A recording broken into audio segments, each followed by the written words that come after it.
It's the last day of the season, and tomorrow is the beginning of the new one. So this is the perfect time for you guys to get your new top 5 best decks in Hearthstone meta report right now. I'm gonna give you 5 of the best decks in the game right now, show you their mulligans, win rates, as well as some general tips for them, so you know how to play with and against these decks. So if you're serious about Hearthstone, drop a like and subscribe to the channel. And don't forget you can hire me for some Hearthstone coaching. Now, let's check out the decks. You are not prepared! The first deck on the list is obviously gonna be still Spell Token Hunter, and this deck is really crazy right now. It has tons of different iterations, everything is above 60% win rate, we have tons of games, like literally in the 100s of thousands, not even kidding, for the last 3 days. So yeah, right now Hunter is absolutely killing it, and this is one of the best versions, and it's also one of the most popular versions, so you definitely can't go wrong with this one. It does run interesting things like a couple of Glacial Shards, as well as a couple of painted canvassors. We only have a single copy of Camouflage Mount. There's also Barracuda Bane in here so you can draw some stuff.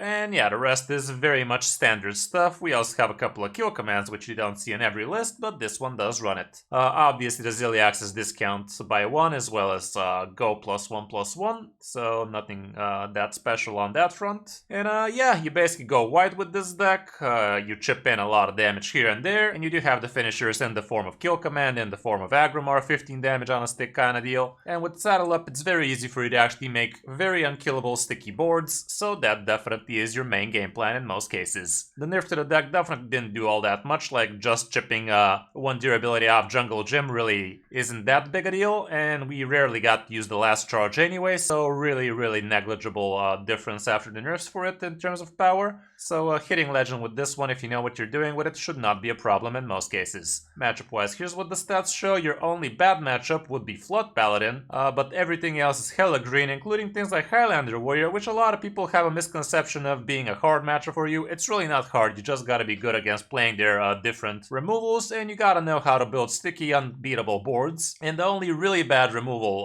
Warrior can have against you would be something like Aftershock, because that can also wipe even the stickiest of boards. Other than that, as you see, everything is hella green. Aside from Highlander Shaman, apparently that's also a 50-50, and I guess I can see that. They do have plenty of different removals, so even with sticky boards, they might just control the hell out of you and keep on healing and whatnot, so that could be a problem. You can also check out my guide about this deck. We have several different guides for it, several coaching sessions, so you can definitely hone your skill on this one with the videos provided by me. Here's what the mulligan looks like when going first. Weapon is always premium. Sneaky Snakes is also amazing. Depending on the opponent, Awakened Tremors can be hella fine. Like if you're against the Hunter, this is not the best thing you could be holding on to, because turn 1 you crack this open, turn 2 you play a couple, and if the Hunter played a turn 1 Sneaky Snakes in the meantime, well, what did you achieve? You spent 3 mana for him to kill your crap with a 1-drop spell on turn 1, so be smart about where you're keeping Awakened Tremors. It can be an excellent card, like it's huge against Warriors and such, but against other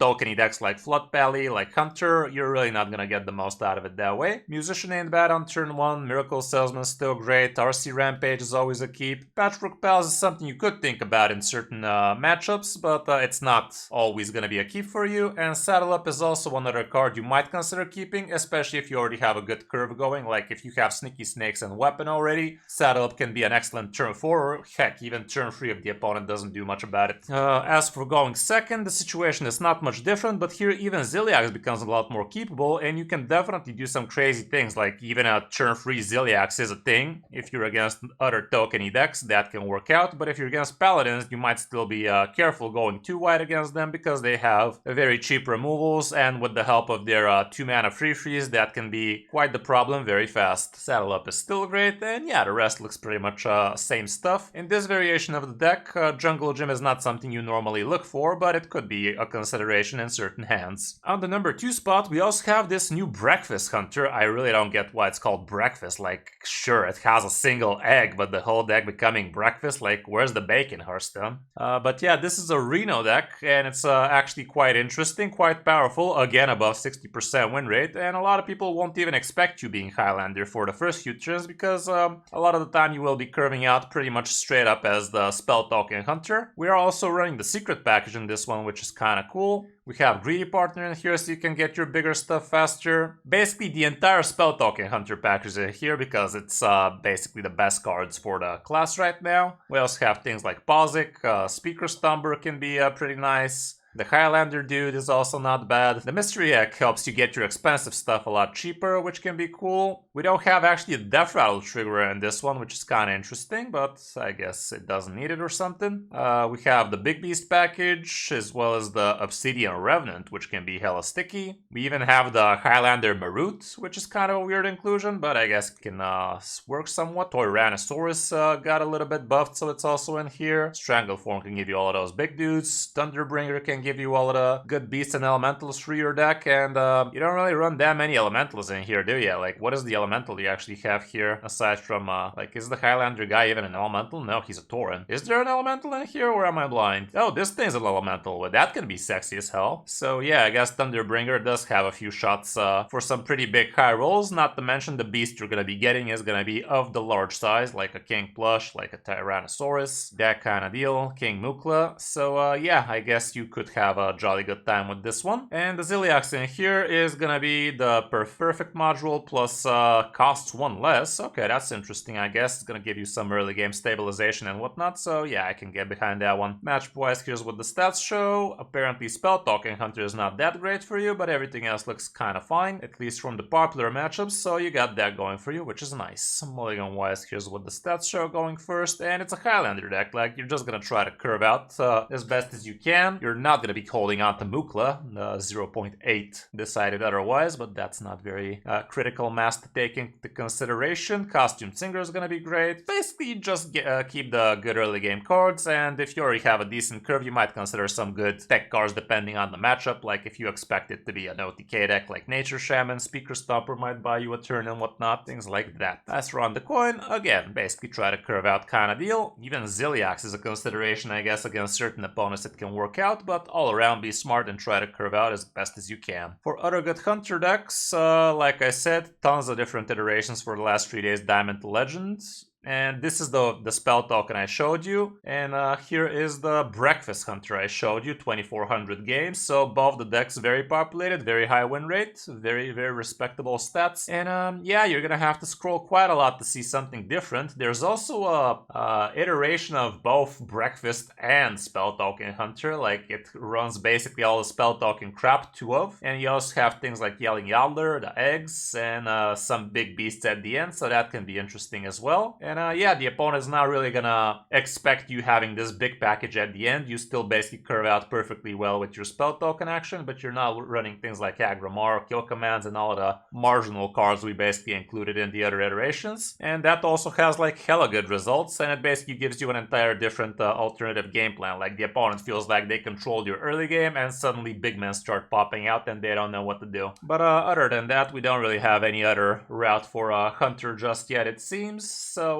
yeah, choose wisely. On the number 3 spot, we have the Bane of Spell Token Hunters, and that would be Flood Pally. Like, whenever one deck is super high in popularity and another deck counters it, naturally that would be another top meta deck, because if half the meta is basically Hunters, well, might as well farm him. And this variant is very good against them, mainly because of Showdown plus Prismatic Beam combo. We also have Ziliax in here, which is again discount and +1/+1. You go super wide with the 1-drops. We have Hand of Adal, Hi-Ho gives you card draw, Mining helps you go wide as well as Muster for Battle. We fish out both the auras with the help of the Trinket Artist, and we have a couple of Crusader auras, obviously. The other aura is not exactly hot anymore. Single copy of Boogie Down, which honestly half the time is not even fully drawing you free minions a lot of the cases, but it's still worth it. Flash Sale is basically like a mini Crusader aura and also gives you a 2/4 idiot in the process, which helps a lot. Couple of Tigris Plush here gonna take you out of some clutch situations, like it's really gonna be important against face races and whatnot. And yeah, the Sea Giants usually drop hella fast, hella early. You can again check out a guide, my coaching sessions with this deck, plenty of material out there for you to go through. As for the matchups, Rainbow DK used to be a bad one. You won't really see much of those anymore, I feel. Highlander Shaman is not going to be your friend. Highlander Warrior didn't feel like a 50-50 to me, but I guess you could zerg them before they can actually start AoEing the crap out of you. Like, if you stick a couple of 8/8 Giants super early before turn 4, before turn 5, they shouldn't be able to remove them instantly, so you could definitely chip a good amount of damage. Wheel Warlock is also not a thing out there anymore, so I guess some of your bad matchups are not really there anymore, so climbing shouldn't really be that big an issue. As for matchups, here's what the stats show going first, and yeah, Ziliax is actually one of the better cards you could be keeping even when going first, because you go hella wide, like you have Muster for Battle as a great keep, Miracle Salesman, or basically any of the other 1-drops. But Miracle Salesman would be premium. Hi-Ho's not bad, Boogie Down's still a great card, Trinket Artist helps you thin out, depending on the matchup Prismatic Beam could be amazing, and again, depending on the matchup, like if you know you're against a Hunter or a Mirror, Showdown and Prismatic Beam can be hella fine, and if you're curving out, even Flash Sale might make some sense, but be careful on that one. As for on the coin, the situation is not much different, but Showdown becomes even more keepable here, because it's a great reactive card that also sticks you a bunch of free frees. Boogie Down's still amazing, potentially turn free play. Muster is still great, Mining is nice, Ziliax still awesome. Again, you might want to keep a 1-drop, Hi-Ho's still nice, and that's about it basically. For other good Paladin decks, we're moving down to the number 4 spot, and we actually have Handbuff Paladin also doing hella fine, with similar results, but at a close second basically. And yeah, this is not much different from the decks we've seen before the patch, like Handbuff Paladin. Was a pretty decent deck before the patch, but now it's actually over the top again because all of the other bad matchups for it got hella nerfed. Not much difference here, you're no longer an OTK kind of deck. You basically try to buff your hand nice and big with the help of a couple of weapons, with the help of your Excavate package, and we also have a couple of Outfit Tailors in here, which get to double up all of the buffs your hand has seen, basically. So you can still have access to something like north of 15 Leroy charges to the mouth, but you're usually trying to just build decent big boards over and over again until the opponent can't answer them, and you chip them down like that. Again, you can check out my guide about it, again, you can check out my coaching sessions with it. As for the matchups, Spell Token Hunter definitely not going to be your friend. In this matchup I've noticed it's going to come down to you getting your Tigris plushie on time so you can actually start stabilizing and building some massive boards afterwards, but if they zerg you super quickly, you don't really have too many ways of actually dealing with that. Like, the two main ways would be with Sir Finley in the early turns and with Nomelia in the midterms, but their boards are usually just too sticky. For the mulligans, here's what it looks like going first. Therum never a keep, honestly, I'd say. Sir Finley, like, what the hell are these stats, man? Definitely looks very weird. But yeah, you usually want to be keeping your weapons. If you don't have the weapons, you can also keep Instrument Tech and vice versa. Like, if you already have Instrument Tech, you're not gonna keep the Painter's Virtue. Plucky Paintfin is a nice card to hold on to, so that you can actually have a shot at fishing out your Tigris plushie. You fin out the deck, stick a minion on the board, and get a very important minion in hand, potentially. But you also have Burrow Busters and Nomelia's Rush minions, so it kind of muddies up the pool. Shroomscavate is not something you'd normally keep. Gold Banner is great, Kobold Miner ain't bad. Righteous Protector, it can be an okay turn 1, but it's usually a lot better to play this when you actually kind of buff it, so it becomes a 1-mana 4/4 Divine Shield kind of deal, a lot better. And Outfit Tailor can also be a situational thing you might want to hold on to, especially if you already have the Instrument Tech, and like I said, that way you basically start doubling up the buff. Because once you play a big minion or you stick a big minion, you after that follow up with another big Outfit Tailor that also gives its stats to the minion, and that's pretty cool. As for going second, as you can see, things like Living Horizon become a bit more keepable, but not really that more keepable. I'd still have to have a very good hand to start considering this one. The weapon or the instrument deck still important, Gold Banner still great, Stagger's plushie is still nice.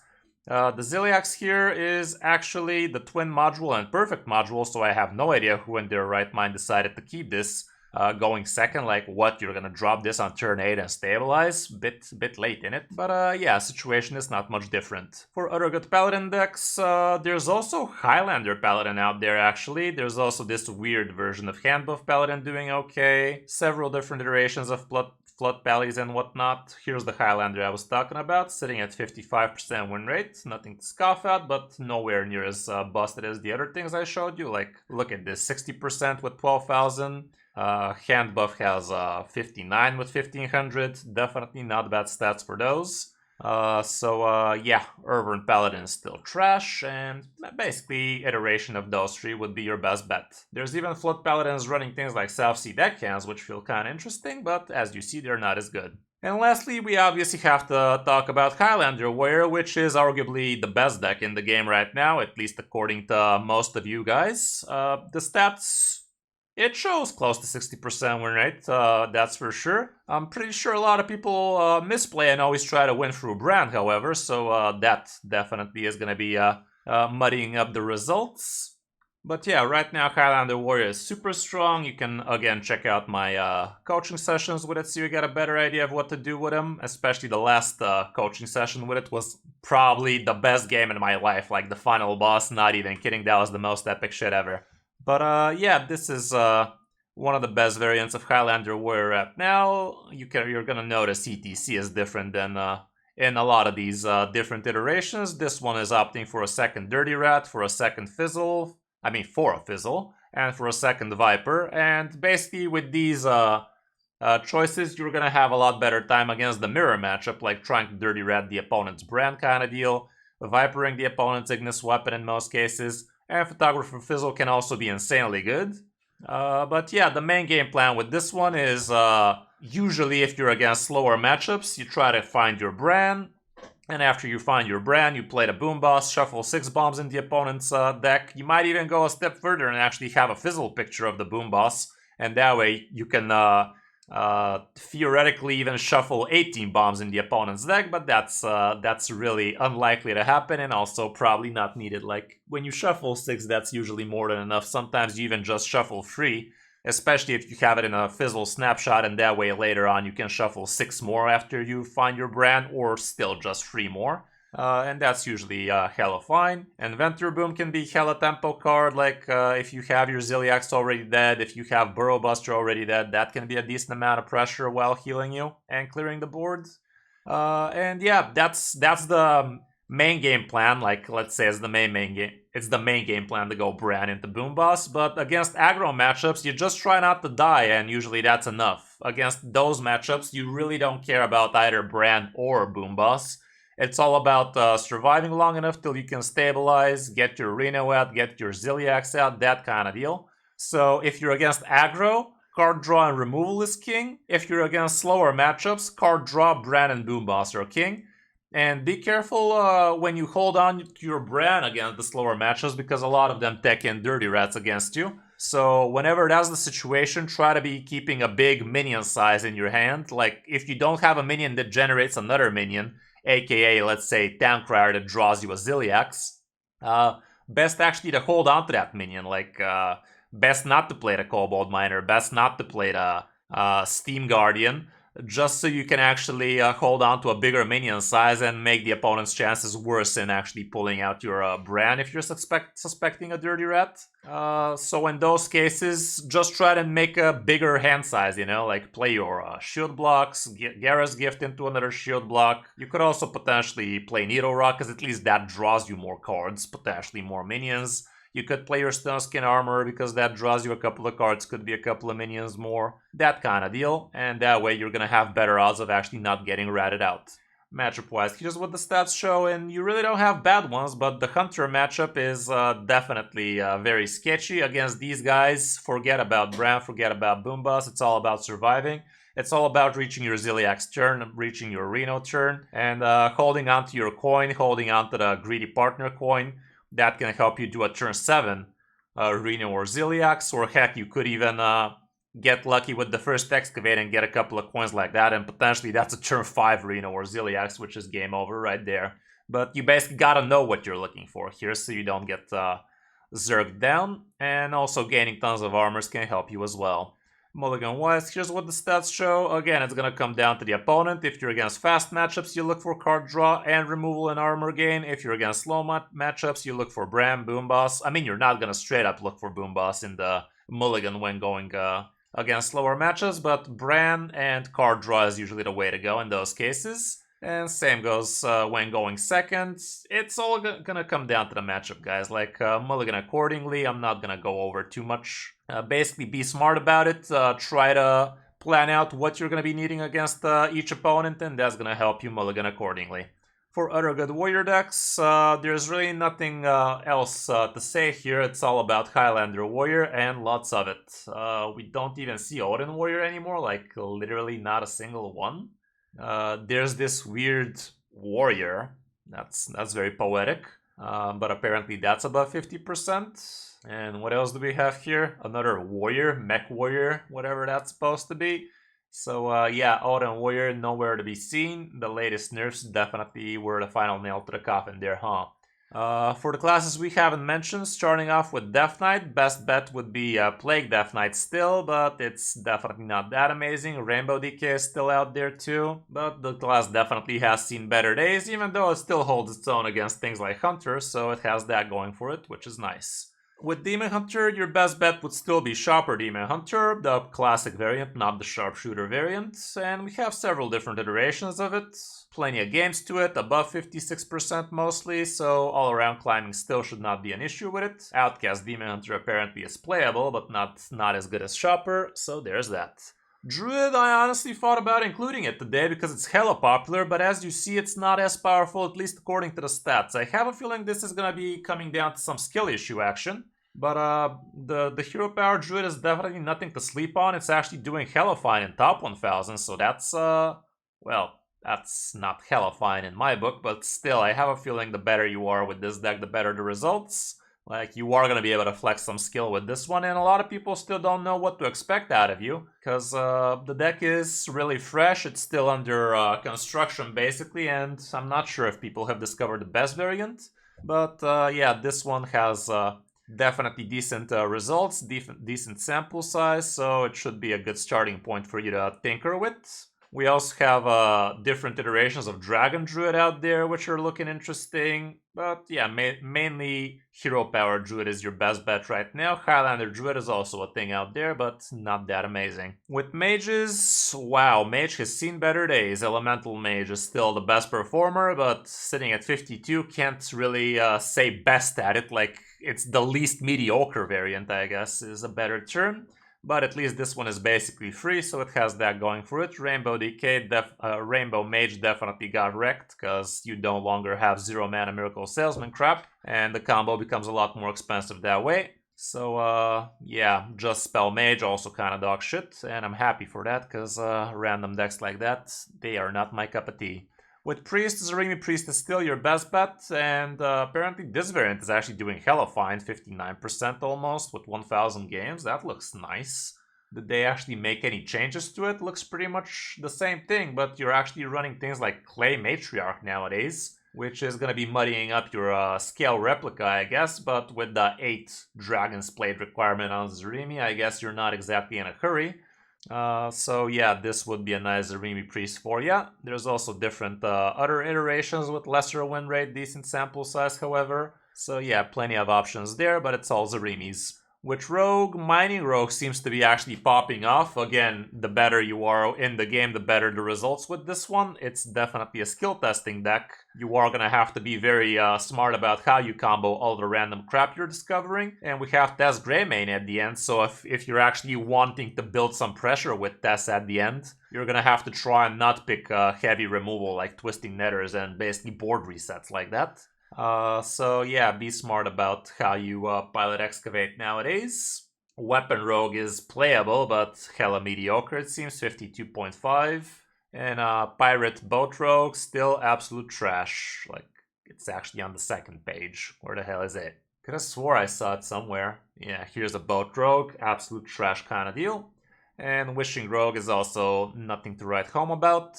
With Shamans, we have, what? Elemental Shaman's the best performer? That's kind of weird, honestly, but it does look kind of interesting. Very small sample size, obviously, but it has close to the same win rate as Highlander Shaman. It's actually better than it. And Highlander Shaman is doing okay, but definitely not amazing. It's losing against Warriors. It's doing okay against Hunters and Pallies, however, so it has that going for it.